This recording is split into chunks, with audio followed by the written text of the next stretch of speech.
students, welcome to online education. We will continue our lesson number 7. Okay, Kheda Satyagraha. Kheda district of Gujarat experienced famine in the year of 1917. Okay, 1917 का जो year था उसमें गुजरात में दुष्काल पड़ा था, feminine था, ठीक है। The agriculture production was destroy, जितना भी एग्रीकल्चर प्रोडक्शन था वो डिस्ट्रॉय हो गया था। फिर भी still the British government instead of waiving the tax tried to collect the tax from farmers, ठीक है। ब्रिटिश गवर्नमेंट को टैक्स को छोड़ने की बजाय, माफ़ करने की बजाय वो और ज़्यादा ट्राई कर रहे थे कलेक्ट करे वो फार्मर्स पे से, ठीक है।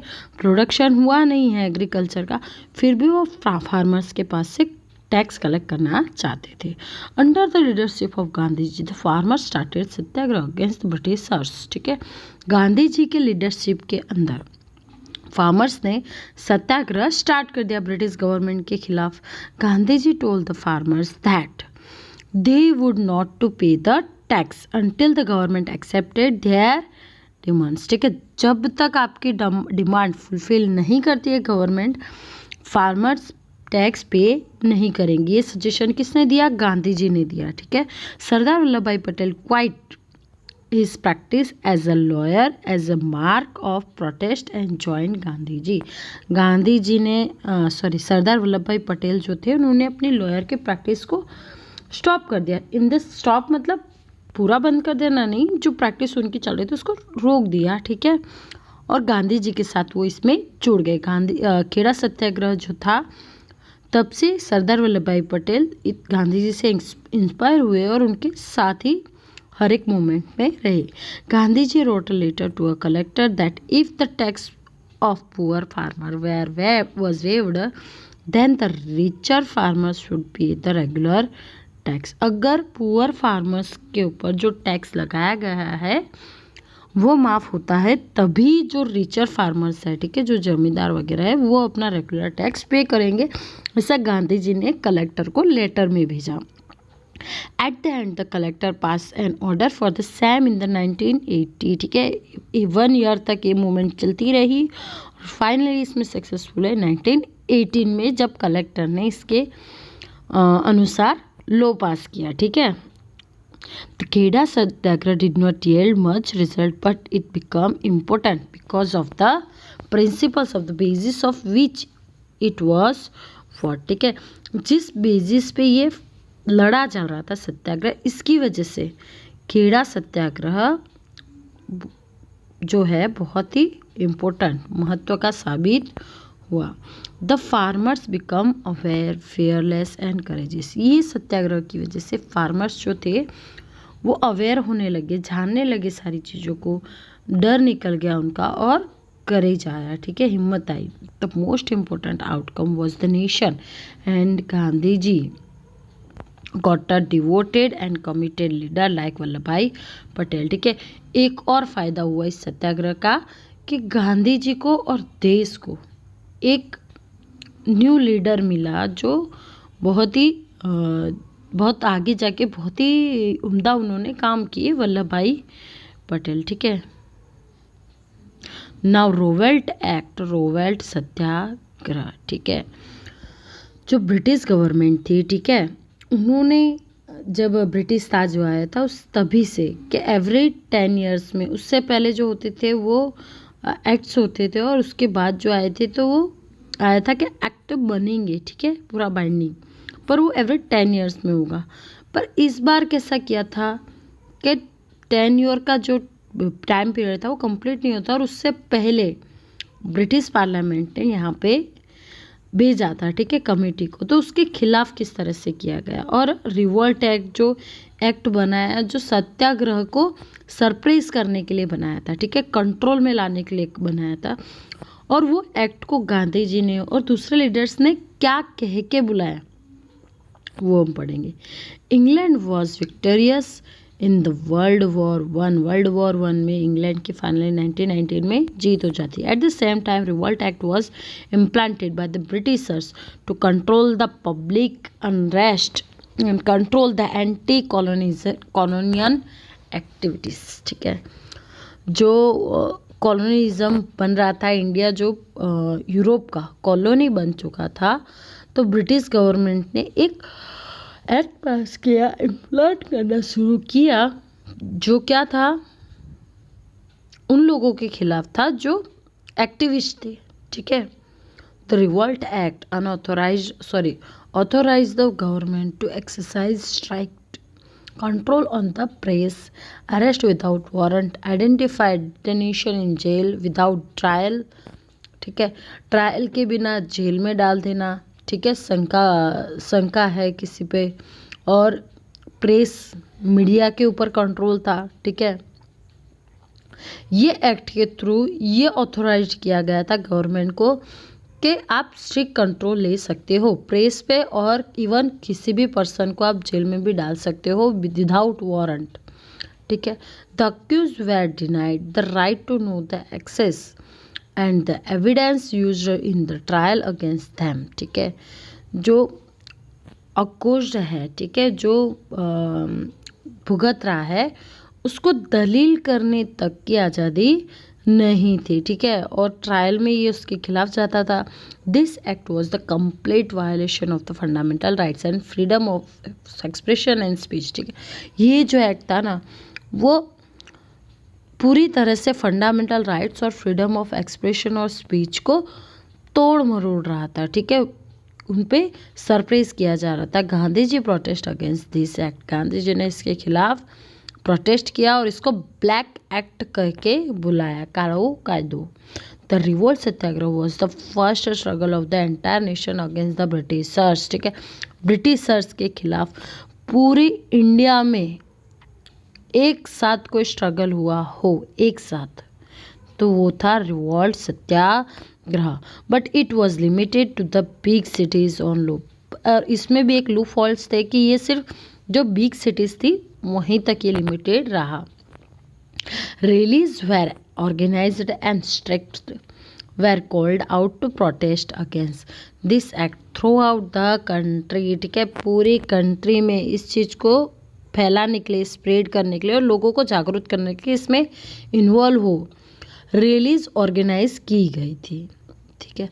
The British resorted to surprise to curb this movement, इस मूवमेंट को भी तोड़ने के लिए, बंद करने के लिए ब्रिटिशर्स ने बहुत ही काम किए थे, ठीक है, बहुत कई लोगों को जेल में डाला था, ठीक है।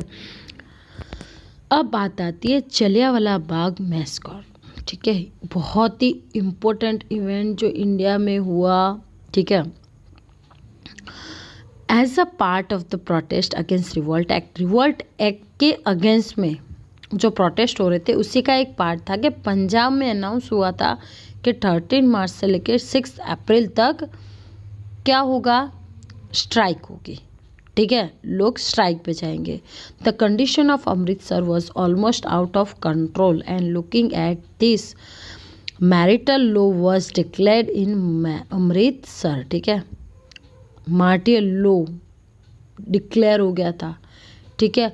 कंडीशन जो थी अमृतसर की बहुत ज़्यादा ख़राब हो गई थी स्ट्राइक की वजह से, और मार्टियल लॉ डिक्लेयर कर दिया गया था। A meeting was organised on 13 April, 13 अप्रैल जो बैसाखी का दिन था, उस दिन एक मीटिंग ऑर्गेनाइज की गई थी जलियांवाला बाग में, ताकि वो ट्रिब्यूट दे पाए जो भी शहीद थे। और दूसरा एक और रीज़न था कि डॉक्टर सत्यपाल और डॉक्टर किचलू को जो ब्रिटिशर्स ने अरेस्ट कर दिया था, ठीक है, उसके खिलाफ भी प्रोटेस्ट करना था। Approximately 10,000 people had gathered in this meeting, इस मीटिंग में अंदाज़ा लगाया जाता है कि 10,000 लोग इकट्ठे हुए थे। General Dyer block the only exit of the park and order firing at the unarmed people gathered there, ठीक है, बिना कोई हथियार के जो लोग वहाँ पे इकट्ठे हुए थे, ठीक है, उनको जो एंटर और एग्जिट होने का जो गेट था वहाँ पे ही जनरल डायर ने ब्लॉक कर दिया उसे, और वहाँ पे आदेश दिया कि जो इनोसेंट पीपल है उन पे फायरिंग करें। The firing started without any prior notice और वार्निंग, कोई भी प्रायर नोटिस और वार्निंग के बिना ही फायरिंग स्टार्ट हो गई। There were high wall around it so people could not escape the constant firing, ठीक है, जो कांस्टेंट कंटिन्यूअसली जो फायरिंग चल रही थी उससे बचने का कोई रास्ता नहीं था, क्योंकि जो ओनली एग्जिट गेट था वहाँ पे जनरल डायर खड़े थे, फायरिंग कर रहे थे, और जो अदर जो थी एरियाज, ठीक है, दूसरे डायरेक्शन में सब ऊंची ऊंची वॉल्स थी, ठीक है। It stopped only when the soldiers run out of the ammunition, ठीक है। ये तभी ख़त्म हुआ था जब सोल्जर्स जो थे उन्होंने बंद किया था। As per the official record की बात करें तो 379 डाइड।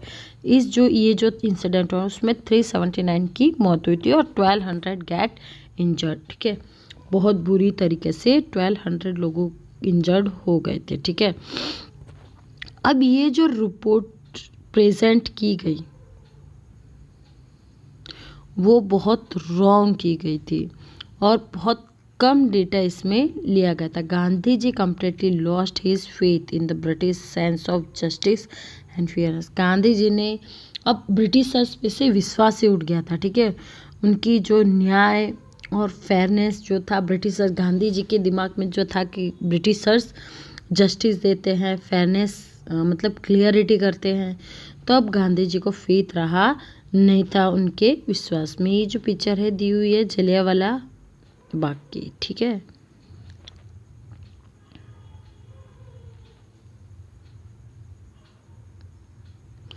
अब ये जो इंसिडेंट हुआ था ना, उसके बाद गांधी जी ने और एक और ग्रेट पर्सन थे इंडिया के, रविन्द्रनाथ टैगोर, उन्होंने अपना टाइटल जो ब्रिटिशर्स की तरफ से मिला था वो रिटर्न कर दिया था, ठीक है। एक टाइटल मिला था नाइटहुड का टाइटल जो रविन्द्रनाथ टैगोर को मिला था, ठीक है, जिसको हम बोलते हैं, इनके बारे में कुछ इन्फॉर्मेशन दी गई है वो हम पढ़ते हैं। The award giving by the king और queen of England to the person for an outstanding success और पब्लिक वर्क और टैलेंट, ठीक है। ये जो नाइटहुड अवार्ड है वो किंग और क्वीन जो इंग्लैंड के होते हैं उनके द्वारा दिया जाता है, कैसे इंसान को जो सक्सेसफुल हो या फिर टैलेंटेड हो या फिर पब्लिक वर्कर हो, ठीक है। Rabindranath Tagore renounced the knighthood as a protest against the Jallianwala Bagh massacre. Jallianwala Bagh में जो घटना हुई उससे रविन्द्रनाथ टैगोर ने, एक पोएट है इंडिया के, मतलब ग्रेट पोएट है इंडिया के, उन्होंने अपना टाइटल इसको अगेंस्ट में दिया था, वापिस कर दिया था, ठीक है।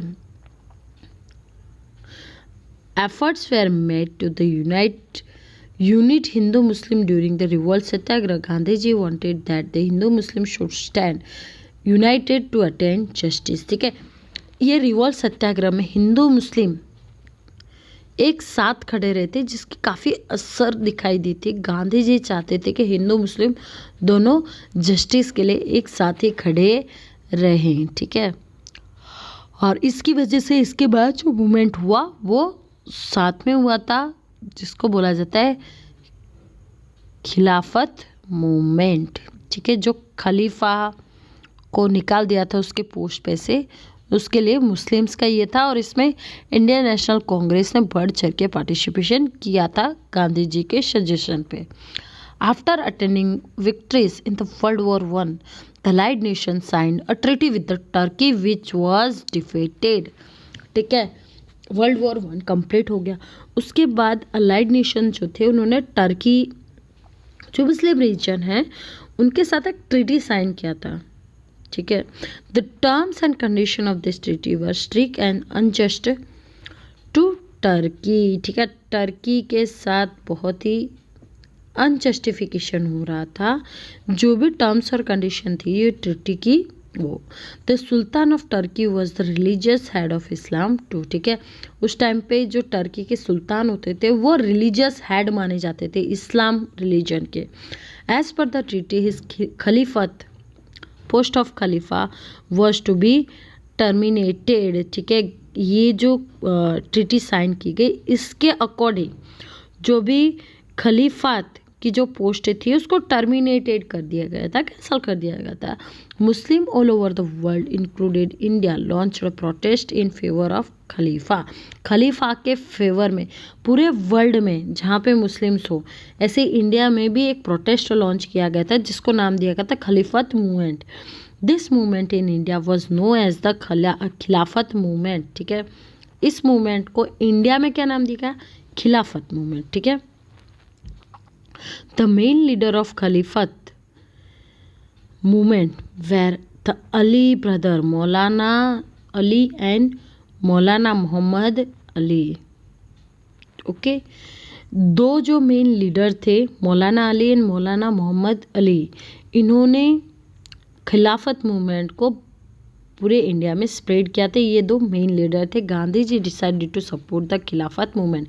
गांधी जी ने डिसाइड किया कि खिलाफत मूवमेंट को सपोर्ट करना है। ठीक है, जिसकी वजह से मुस्लिम्स जो हैं, ठीक है, वो भी प्रोटेस्ट करें जलियांवाला बाग में जो हुआ था मैस्कोर, उसके लिए। His intention was to demand swaraj with the combined power of Hindu and Muslim unity. ठीक है, गांधी जी की क्या इच्छा थी कि स्वराज मांगे। ठीक है, हिंदू मुस्लिम कम्युनिटी का कंबाइन करने के बाद। ठीक है, तो खिलाफत मूवमेंट के बाद नॉन कॉपरेशन मूवमेंट स्टार्ट होता है 1920 से लेकर 1922। ठीक है, in his famous book Hind Swaraj, Gandhi said that the British rule could be established in India due to cooperation of Indians and it run with their support only। ठीक है, अपनी book Hindu Swaraj में गांधी जी ने लिखा एक बहुत अच्छी लाइन कि ब्रिटिश रूल तभी यहाँ पे रह सकता है, could be establish. British rule को यहाँ पे तभी रहना चाहिए जब वो यहाँ पे एस्टैब्लिश करे कोऑपरेशन ऑफ इंडियंस और उनको सपोर्ट दे। ठीक है, कोऑपरेट करे। इंडियंस जो हैं ब्रिटिशर्स को तभी सपोर्ट करेंगे जब ब्रिटिशर्स उनको कोऑपरेट करें। ठीक है, if the Indians would withdraw their support and cooperation, the British rule would end with the year and Swaraj would be established। अगर इंडियंस ने सपोर्ट करना बंद कर दिया, कोऑपरेशन करना बंद कर दिया, तो ब्रिटिशर्स यहाँ पे रूल कर सकते नहीं है, इवन 1 ईयर तक भी रूल कर सकते नहीं है।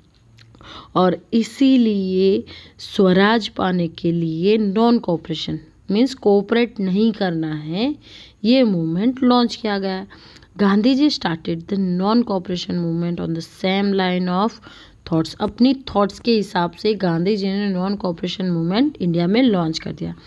The two main feature of the non cooperation movement were first was completely boycott of government jobs, legislative council, government educational institute, British titles of honour, foreign clothes and goods. ठीक है, main feature क्या था? Boycott करना है totally सारी चीज़ें, चाहे जो जॉब हो, गवर्नमेंट इंस्टीट्यूशन हो, ठीक है, एजुकेशनल इंस्टीट्यूट हो, क्लॉथ हो या गुड्स हो या हॉनर्स हो या टाइटल्स हो। ठीक है, बॉयकॉट। ठीक है, रिटर्न कर देना। The other creative aspect included the irrigation of the untouchability, communism and consumption of alcohol. ठीक है, दूसरा फ़ायदा क्या था कि इंडिया में अनटचेबिलिटी और कम्युनिज्म की जो प्रॉब्लम थी उसको सॉल्व करना था, और उसके अलावा एक और था जो कंजप्शन ऑफ अल्कोहल। ठीक है, अल्कोहल ड्रिंक करते थे लोग, उनके खिलाफ भी ये प्रोटेस्ट हुए थे। ही एडवोकेटेड प्रोपगेशन ऑफ स्वदेशी गुड। ठीक है, उन्होंने सलाह दी थी कि स्वदेशी गुड्स जो है उनका यूज़ करो, खादी।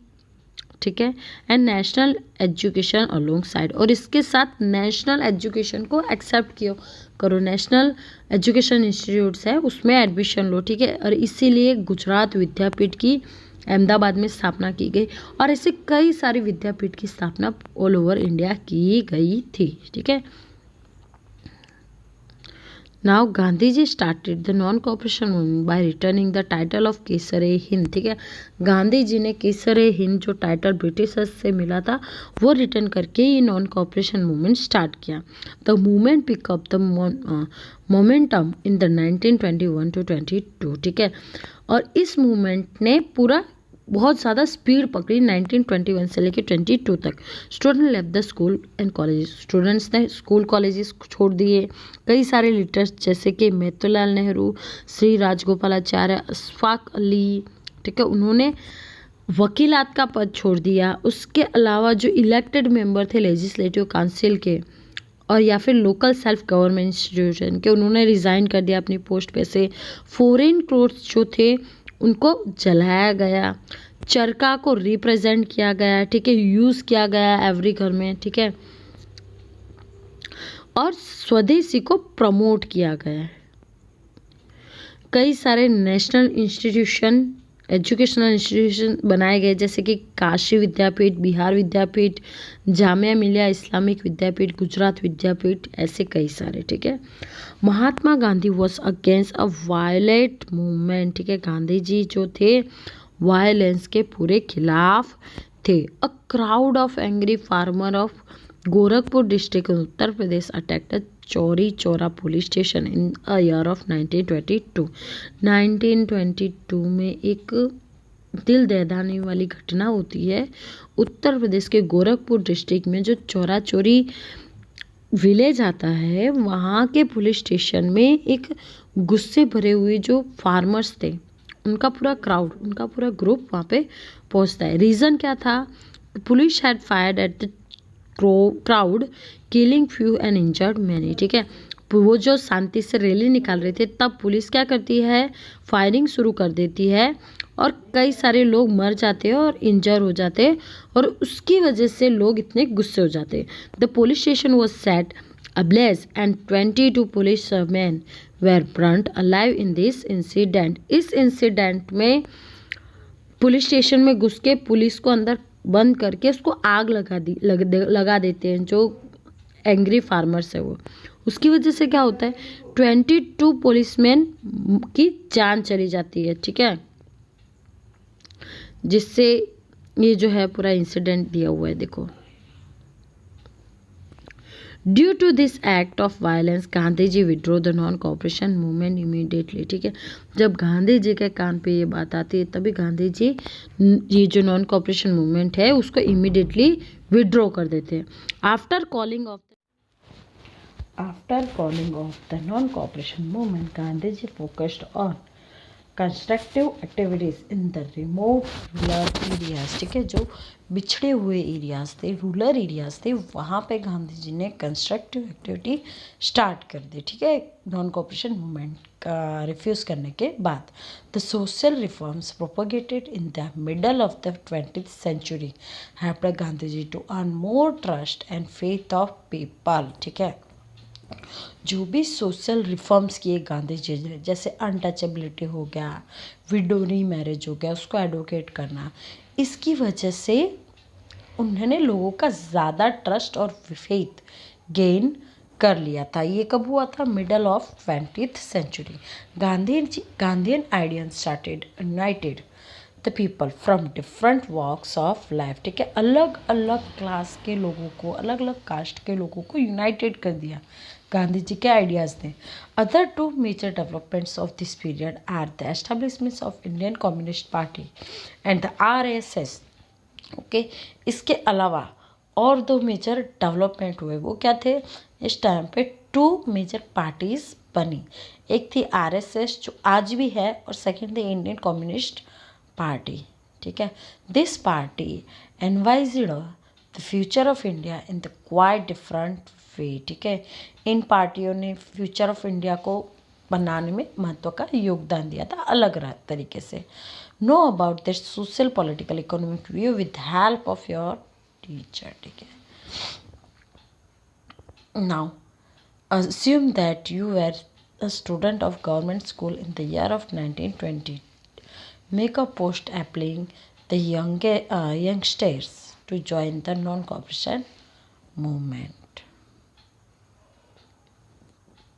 ये प्रोजेक्ट है, नो नीड टू डू, हम थिंग्स टू नो देख लेते। Impression of Gandhi ji on the minds of people, ठीक है, गांधी जी का कैसा इम्प्रेशन हुआ लोगों के दिमाग पे। The workers of tea garden से आसाम साउटेड स्लोगन गांधी महाराजा की जय and demand the permission to visit their villages. ठीक है, जो आसाम के वर्कर्स थे, ठीक है, जो टी गार्डन में काम करते थे, उन्होंने स्लोगन बोले थे गांधी महाराज जी की जय। ठीक है, और डिमांड की थी कि उनके विलेज में विजिट करें इसकी। In many Vaishnav song of Assam Gandhi ji is mention instant of Shri Krishna. कई सारे जो आसाम में वैष्णव सॉन्ग्स थे उसमें कृष्णा जी की जगह गांधी जी का नाम मेंशन किया, उन्होंने गाए। The princely state of India too were highly influenced by Gandhi ji. India के जो प्रिंसली स्टेट थे वो भी हाईली इन्फ्लुएंस हुए गांधी जी से। The Maharaja of Gondal was one among such king. इनमें से एक किंग थे Maharaja of Gondal. Shri Bhagwat Singh ji emphasized on constructive work, girls education and made a primary education compulsory। Shri जो भगवत सिंह जी थे उन्होंने कंस्ट्रक्टिव वर्क स्टार्ट किए, गर्ल्स एजुकेशन हो गया, प्राइमरी एजुकेशन कंपलसरी जैसा work. He patronize the making of Gujarati dictionary Bhagwadgomandal. ठीक है, उन्होंने एक गुजराती डिक्शनरी भी बनवाई थी, ठीक है, जिसको भगवत को मंडल कहा जाता है। तो यहाँ पे ये कंप्लीट होता है। उसके बाद आएगा साइमन कमीशन, जिसको हम देख लेते हैं। Simon Commission the British government sent Simon Commission under the chairmanship of sir Simon to investigate the progress of the governance scheme introduced under the Government of Indian Act 1990 and suggest a new step for reforms। ठीक है, Britishers जो थे every 10 years में committee send करते थे जो act continue है उसमें रिफॉर्म्स करने के लिए भेजते थे। बट इस बार क्या था, 1929 में कंप्लीट होना चाहिए वो टेन्योर। उससे पहले ही 1919 में गवर्नमेंट ने सर साइमन की लीडरशिप में एक कमीशन सेंड कर दी, ठीक है, जिसको अपोज किया गया इंडियंस के द्वारा। This commission had to decide the political future of our country and still did not have a single representative from India. ठीक है, एक प्रॉब्लम क्या थी, इस कमीशन, ये जो कमीशन था वो इंडिया का पॉलिटिकल फ्यूचर डिसाइड करने वाला था, और उसके अलावा ये तो था, फिर भी इसमें एक भी इंडियन को रिप्रेजेंटेटिव तरीके लिया गया नहीं था। This made the people furious and insulted. इसकी वजह से लोगों को गुस्सा आया इस पर और इंसल्टेड फील हुए। All the political party decided to boycott the Simon Commission. सभी जो भी पॉलिटिकल पार्टीज थी उन्होंने डिसाइड कर दिया कि साइमन कमीशन को अपोज करेंगे, बॉयकॉट करेंगे।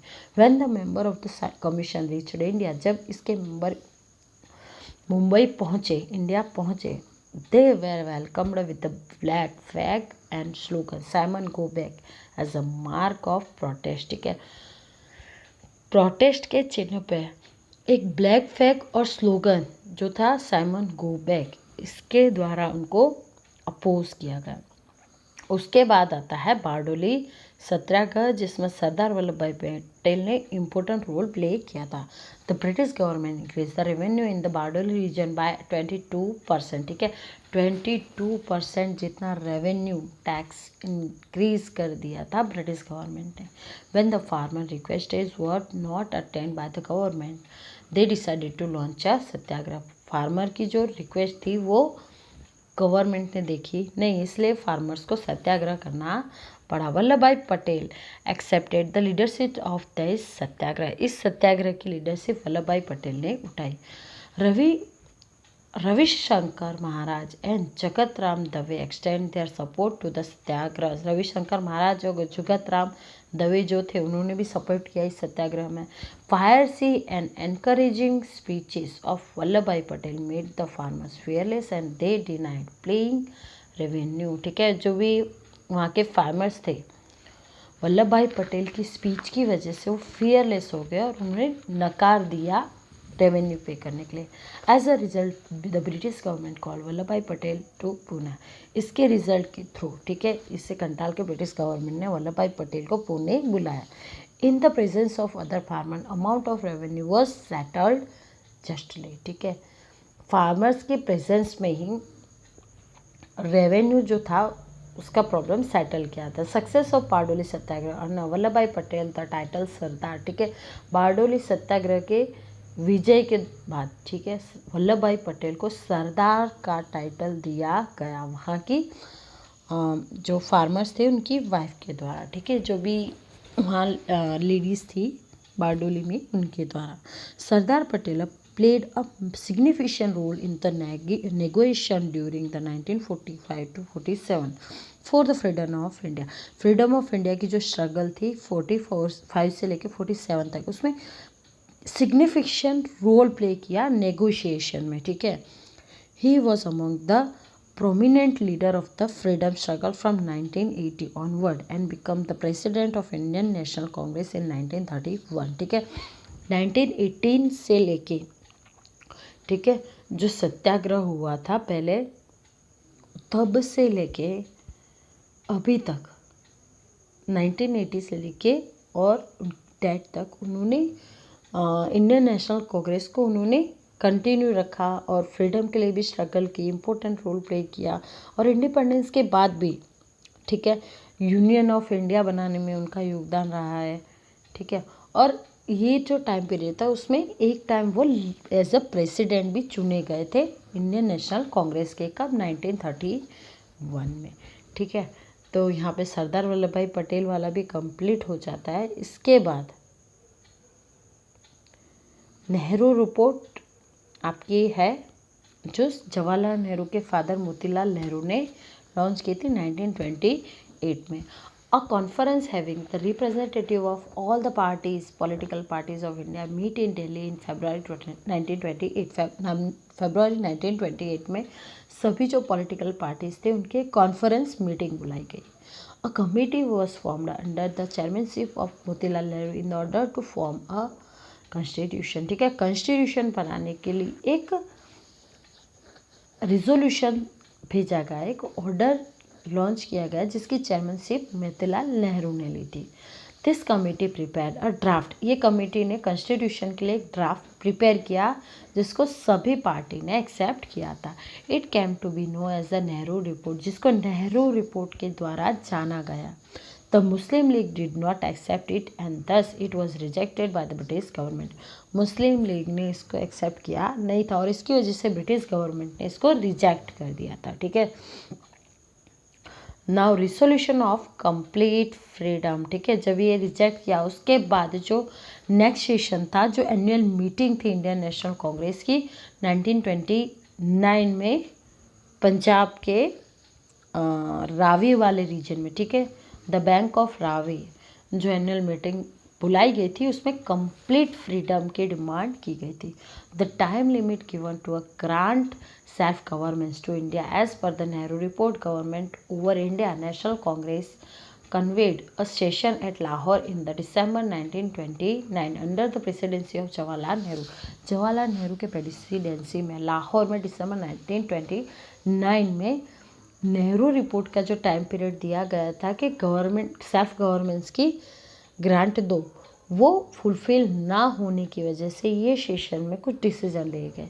In this conference a resolution for पूर्ण Swaraj complete independence was passed and the tricolor flag was unfurled on the bank of river Ravi at the midnight of 31st December 1929 as a mark of पूर्ण स्वराज, ठीक है। पूर्ण स्वराज की चाह में, ठीक है, एक रिसोल्यूशन पास किया गया जिसको पूर्ण स्वराज बोला गया और एक फ्लैग, इंडिया का ट्रायोकलर फ्लैग जो था वो लहराया गया मिडनाइट में 31 दिसंबर को, ठीक है।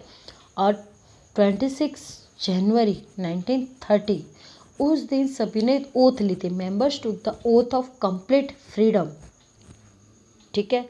और इसीलिए जो इंडियन कॉन्स्टिट्यूशन है उसको एनफोर्स भी 26 जनवरी को ही किया गया और इसीलिए हम रिपब्लिक डे 26 जनवरी इसी इंसिडेंट को याद करने के लिए, रिमेम्बराइज करने के लिए हम सेलिब्रेट करते हैं, ठीक है। Mahatma Gandhi had become the president of Indian National Congress session only once that in 1924 which was held in Belgaum. ठीक है। महात्मा गांधी थे, उन्होंने इंडियन नेशनल कांग्रेस की एक ही बार प्रेसिडेंसी ली थी, जो कि था 1924 में, और जिसको आयोजन किया गया था बेलगांव में, ठीक है, महाराष्ट्र में लोकेटेड है ये। तो जो फॉलो द महात्मा पार्ट 1 था वो यहाँ पे कंप्लीट होता है। आई होप आपको समझ में आया होगा। अगली बार फिर मिलेंगे न्यू चैप्टर के बाद, न्यू चैप्टर के साथ। Till then bye bye, have a nice day.